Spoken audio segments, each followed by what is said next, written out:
sa tawhanon. Ang iyang amahan si Maria, ang iyang inahan si Maria, ug ang iyang amahan si Jose nga panday, no? So kailan ta? So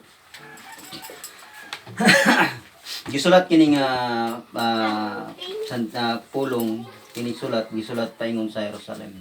Mga tao sa Jerusalem gisulat ni Santiago. So atong basahon ng background sa Santiago. Ingon diri nga ang sulat ni Santiago maoy tinigom nga mga pagtulunan alang sa adlaw-adlaw pagkinabuhi. Gisulat kini alang sa tanang katawhan sa Dios nga nagkatibulaag sa tibuok kalibutan. So gisulat kini nga Santiago, kini Book of Santiago alang sa mga katawhan nagkatibulaag sa tibuok kalibutan. Amen. So, ingon mo dito sa Jerusalem, nagkatibulaag dito ang mga katawhan. Kaya gisulatan nila nga isulatan ni Santiago ang mga katawhan nga mubalik di ato bang sa Ginoo. Amen. Kay tungod nagkatibulaag sila tungod sa mga pagsulay nga niabot sa atong kinabuhi. So kabalo man banta sa atong kinabuhi pod usay galing moabot nga pagsulay, makaisip ta nga musibog mo atras. Pero dili malipay si Lord ana kaya gisulatan ng mga tao, gisulatan ni Santiago ang taga Jerusalem nga gisulat ningon pa sa tibuok kalibutan aron dasigon ang kada tagsa. Amen. No? Gamit sa gigamit sa tagsulat ang mga pulong nga magkahulugan kayo aron sa pagpadayag sa mga pagtulunan nga may kalabutan sa pagkinabuhi ingon nga Kristohanon. Diya sa paglantaw sa usa ka Kristohanon gituki sa tagsulat ang pagkalaing-laing isgutan sama sa kadato o kawadon. Amen. Pagsulay, maayong pamatasan, paghukom ng daan batok sa usa ka tawo o butang, pagtuo o pagbuhat, ang paggamit sa dila, kaalam, panagbingkil, garbo o pagpaubos, paghukom sa uban, pagpanghambog, pailog o pagampo. So gisulat ni Santiago kini nga sulat ni Santiago mo diri nato makita gisulatan niya itong mga tawo kinahanglan magpailog, dili mahinambog, dili maghinambog. Gisulatan niya mga tawo nga taga Jerusalem ug ingon man sa ato karon gisulat sa ato nga dili nato man pud ang atong isip sa tawo sa dila ang simulo sa atong dila. So naa diri kadtong mga dato ug mga kabos kadtong mga gipagsulayan dinhi So ang ato ron pagaisgutan na sa Book of Santiago ang title igsoon naton pagaisgutan. Ingon diri ang title nga unsaon nga magmadaogon kita batok sa mga pagsulay ug tentasyon. Sa inyo kaya unsa inyong idea para magmadaogon ta sa mga pagsulay ug sa mga tentasyon nga mabot sa atong kinabuhi? Sa inyong unsa nga idea o pamaagi nga makalingkawas ta diha mahimot ang madaogon? Sa imo ha Brad? Sa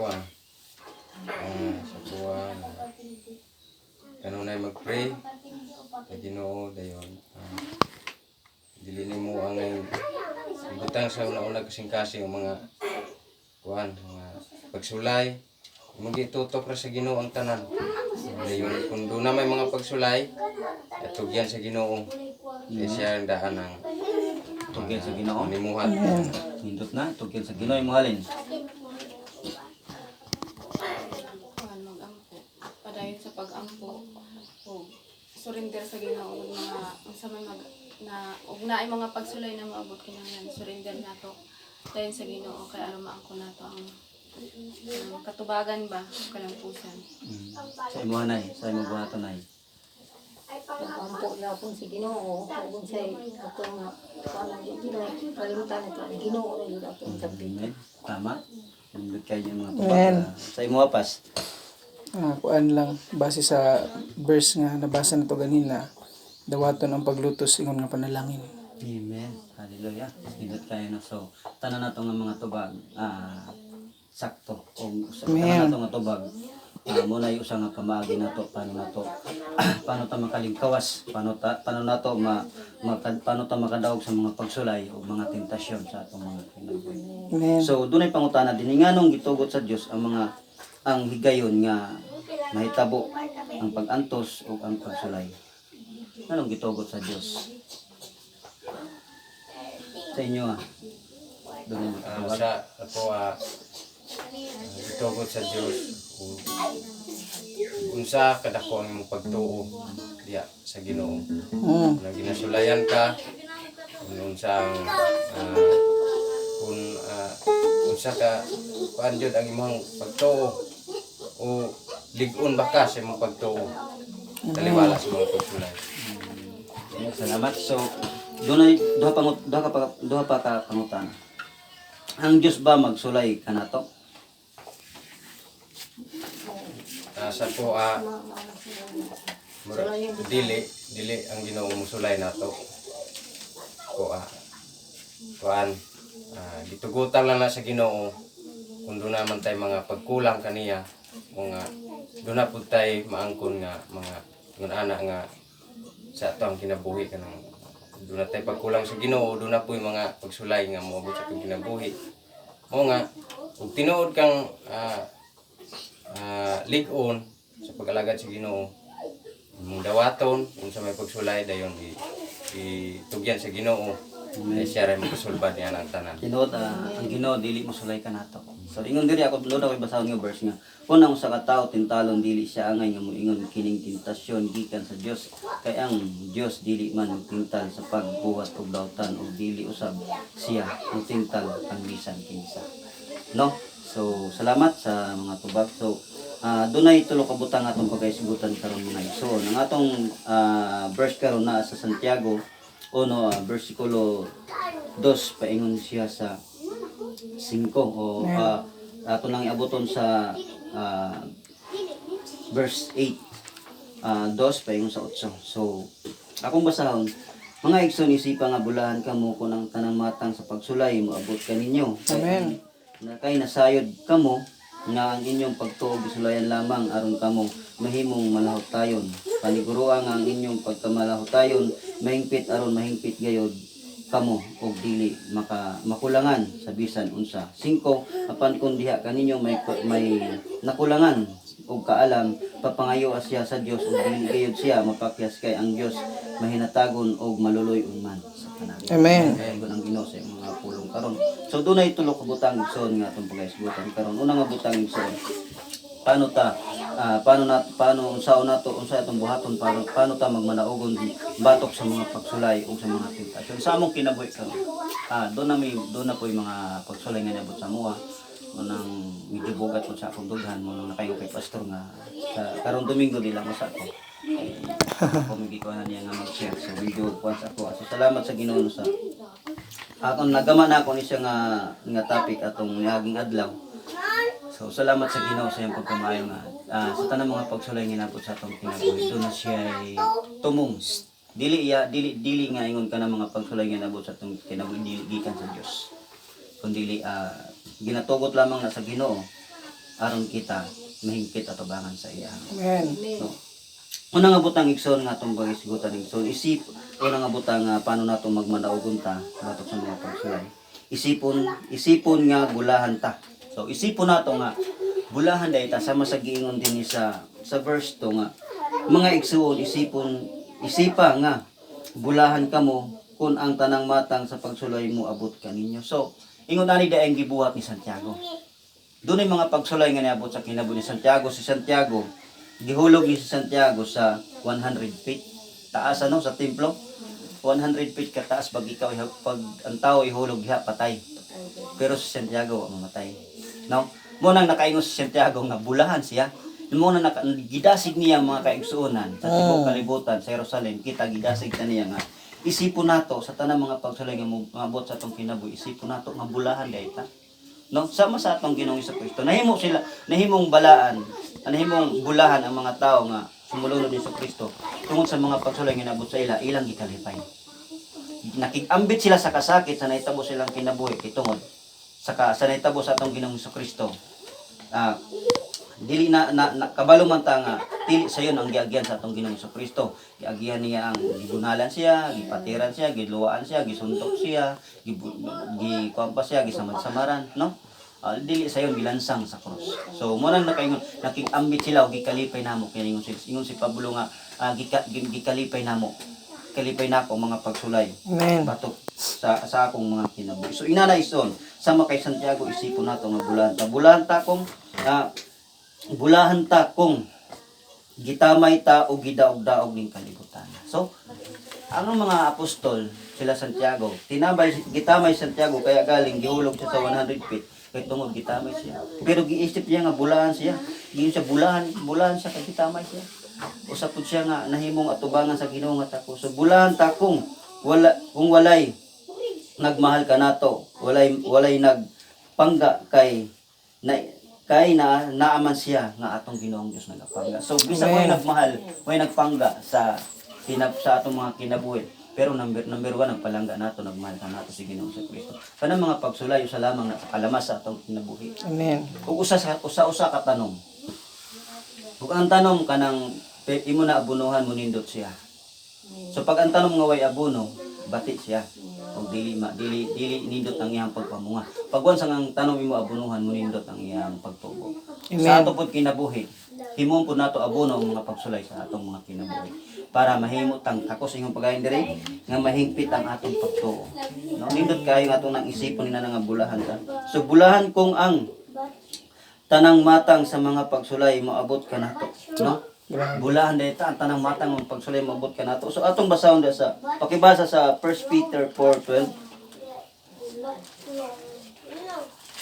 Kung ganahan ko ano yung verse kay mo nga ako ikaw ang pamalandungan atong niaging simana. Maunta niya ako plano nga i-share sa lungsod.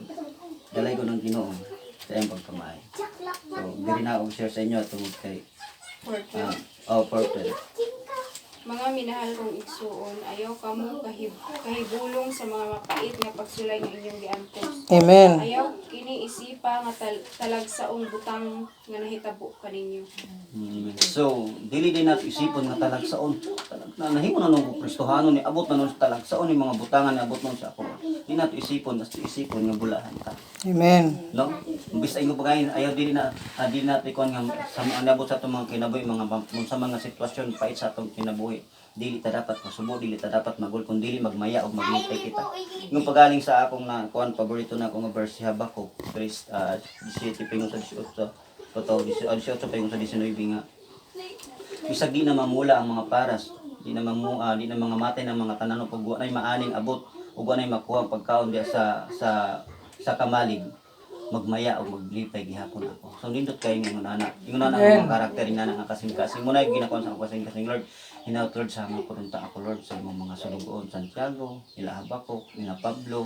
Si Pablo, yung palito ako nabasa kay Pablo, wa niya isipan ning butang ning kalibutan para mga bulawan sa dinha nga butang ning kayamanan ning kalibutan wa niya isipa ang iyang giisip maangkon lamang niya si Kristo atong sa Kristo ug giisip niya nga ang tanang butang ning kalibutan gihimo niyang basura maangkon lang niya si sa Kristo no nindot kayo so dapat unta sa usa ka Kristohanon muna og ginapangandoy giampo na ako maging sama punta sa mga karakter sa Biblia nga atong nabasa ikalipay ta ng mga pagsulay dili man ingon nga dunay may moingon sa ato na buwang ning tawhana sa mga pagsulay na lipay noon kita mo'y nasayod ug nasayod ang Ginoo nga nanong mahimot ang malipayon sa mga ingon ana kay tungod mo itudlo sa Ginoo sa ato. Amen. Ikaduha nga butang igsoon nga atong pangaisgutan isipon ta nga gisulayan lang ang atong pagtuo. So isipon ta nga gisulayan ang atong pagtuo. No? Usay man gud na maabot sa atong mga pagsatong kinabuhi nga mga pagsulay makaingon ta nga may paywa ko na imong Kristohano.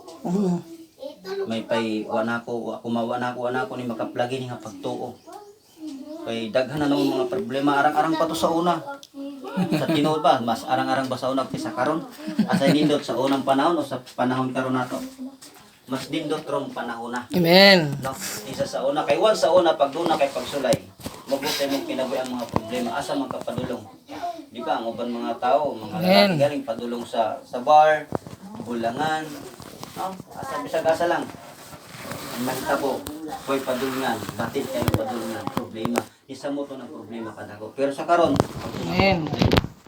kinatugyan nato sama sa Ginoo gingon ganiya ampo isalig sa Ginoo itugyan sa Ginoo anong so nindot kayo no so para mahimutang ulahan ato bangon sa Ginoo para ligunta diya sa atong pagtuo. Mo nang ginasulay ng atong pagtuo sa makay Abraham nga sulayan sa Ginoo nga ihalad ang iyang anak. So gisulay na so sa nakita sa Ginoo nga kini nga pagtuo dako kayo pagtuo ni Abraham nga munong gibuhat ni Abraham ug hinahimo si Abraham nga wala na tubangan sa Ginoo, nahimong matarong tubangan sa Amen. Ginoo. So pinaagyan na igsoon bisan unsa mga pagsulay linog sa atong ginabuhi pag magpabilin ta sa atong pagtuo sama sa kay Pablo, kay Santiago, kinsa mga paborito nimo da sa Bible nga mga karakter ug imo na sundongon sama sa ila Ginoong Dios nahimo silang tako sa tubangan sa Ginoo. Naging malaw tayo sila. Ug nakabot nila ang purong-purong nagi tagana alang kanila. Ug kanato pod ug magpabilin ta sa atong pagtuo, makabot pod nato ang purong-purong nga giandam sa Ginoo sa atong. Amen. Atong basahon sa 1 Peter 1:7, ibasa mga igsoon. 1 Peter 1:7. Peter 1:7. Ang tuyo ni ini mao ang pagsulay kung tinuod bagayod ang inyong pagtuo kay bisan gani ang bulawan nga lumalabay lamang sulayan man pinaagi sa kalayo. Ang inyong pagtuo nga bililihon pa kay sa bulawan sulayan gayud usab tungod ni ini madawat ninyo ang mga pagdayeg himaya ug dungog sa adlaw nga ipadayag na si Jesucristo. Nindot kayo no tungod diini madawat ninyo ang pagdaig himaya ug dungog sa adlaw nga ipadayag na si Kristo. Kung sulayan manggaling ang bulawan nga lumalabay lang aning kalibutan ang atong pagtuo bilihon kaayo tubangan sa Ginoo. Og magpabilin ta sa atong pagtuo mangko nato ang himaya nga giingon dinhi. Ang puro ingon sa atong Ginoo sa Kristo. Ikatulong butang igsoon isipon ta nga dili ta pakyason sa Ginoo. No dili ta pakyason sa atong Ginoong sa Kristo. Atong basahon diri sa verse 5 to 8.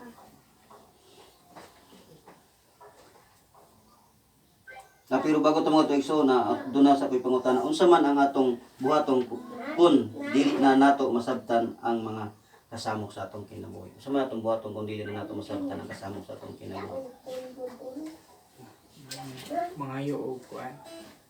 O kaalam ni Lord para ihanda sa mga pagsulay. Nindot kayo. No? So kini nga idea nako na ako ni kay pastor. Amen. Hallelujah og karon na akong kasing-kasing nindot ako malibo. Hallelujah. Nga unsay buhaton nato wanang panahon yung mabuot ang kasamok sa atong kinabuhi. Ingon diri sa verse 5, mangayo tagkaalam sa Ginoo. Once galing nga may problema ta, magmukmuk na lang ta sa kwarto or asa man ta, makamukmuk dito na lang. O kanunin natong ginaisip ang atong problema. Pag may problema dahil para sa kay Santiago, sa may problema siya, gihulog siya sa 100 feet, nangay siya kaalam sa Ginoo. Amen. Sa ingong pagaling pastor, na kung ingong pa niya nga, si Santiago bisag, og alang-alang lang gaya nga 2 por 2 ibunan sa Yantiel. Tinuod jud. Mabali na. Naog alang-alang nga 2 por 2. Kahoy galing nga mga alang-alang, mabali na siya. Tungod kay sa kabaga siya. Ang kagahi sa iyang tuhod pare kagahi sa donkey. Sa asno ang kagahi sa iyang tuhod. Hallelujah. Asa kanan og tungod. Nanong ingon na si Santiago? Tungod sa kanunay siyang nangayog kaalam sa Ginoo. Amen. Sa mga problema, kinahanglan day mga pagkaalam. Dili kay pasumba nato ang problema gubot ng atong palibot ato pang sabayan para sa kinabuhi ni Haring David. Amen. Mupiyong na siya mupiyong na siya magampo sa Ginoo nga kaalam sa dapat gibuhat. So dapat ingon na ta sama kay Santiago, kay Pablo, atong mga kilala nga mga karakter din atong ipiyong atong mata, ilod na ato tubangan sa Ginoo ug mga itagaalam sa mga problema. Amen. So mabuntog nato, mahimutang madaugon sa mga pagsulay ug mga tentasyon sa atong kinabuhi. Kung atong buhaton kini, isipon nato nga bulahan ta tubangan sa Ginoo. Amen. Ang mga pagsulay nga mabot nato, isipon ta magsulay na atong pagtuo. No? Kay aron mahingpit ta tubangan sa Ginoo. O isipon ta nga dili ta pakyason sa Ginoo. Amen. Pakyas. Sa katapusan igsoon atong basahon ang Roma 5 verse 3 paingon sa Roma 5 verse 3. Paingon sa 5. Manindog tayo igsoon. Amen. Nagmalipayon usab kita diha sa atong mga pag-antos kay nasayod man kita nga ang mga pag-antos maghimo kanatong malahutayon. Amen. 4. Ang paglahutay makahimo kanato nga kahimutan sa Dios. Wow. Amen.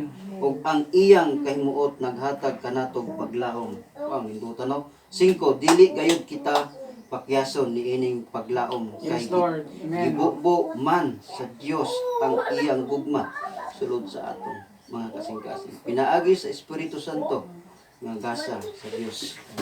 Amen. So ningit kayo no. Dili ta pakyason sa Ginoo. Ang biyang si pastor sa pag-ampok sa katapusan. Kinong Dios, dalaygon ka amahan sa walay katapusan, dako kayo noong among kalipay, pagpasalamat sa tanang kaayo nga imong gibuhat sa among kinabuhi. Amahanin nimo nga adlaw. Personally, Father God, I don't know, Lord, nga daghang plano kagahapon, but I don't know, Father God, kung imong gitugot nga kakuyog ako sa buluhaton. Thank you, Lord, sa tanan nimong pagkamayo sa among kinabuhi. Nga nakay gusto nga punto, gusto ipaabot amahan. Dinitak na bago pa mi mo padayon nito sa unahan, naghangyo kami padayon, Lord, imo ang pagpanalipod namo. Sa ilo kami sa among mga pagkulang, ikan sa pulong sa buhat usaw na huna aron mahimong takos ang among kinabuhi. Usahay amahan moabot ang kaluya, kaguol, sama kami Ginoo nga moabot ang kahuyhoy sa lawas, mga dunay pamati ino. Panagtuo kami amahan nga pinaagi karon sa pagpainom mo namo, pinaagi sa among igsuon nga na imong gigamit. Nga kung nakulangan kami Ginoo o kahibalo ala sa pagbuhat o bisan unsa, mangayo kami nga na kanimo sa kaalam aron nga among maplastar Ginoo ang mga pagsulay nga nag-abot sa among kinabuhi. Man kanunay kaming gihay tudloi, padayon sa among pag-ampo nga nimong panimalay, padayon nimong pagpanalangin, paglig-on, kanila. Salamat usab padayon kami nagatuon sa imong mga pulong. Ug amo kining gipaambit sa mga katawhan, kay gusto namo Ginoong Dios nga inigbalik nimo amahan, daghan ang mga ganayan, magatapok, magabayaw, magadayeg sa imong pagagamhanan tungod sa imong pagkamaayo sa among kinabuhi. Kanimo lamang ang tanan sa imong pangalambalaan in Jesus name. Amen. Praise the Lord. Ay, salamat. Ay, salamat.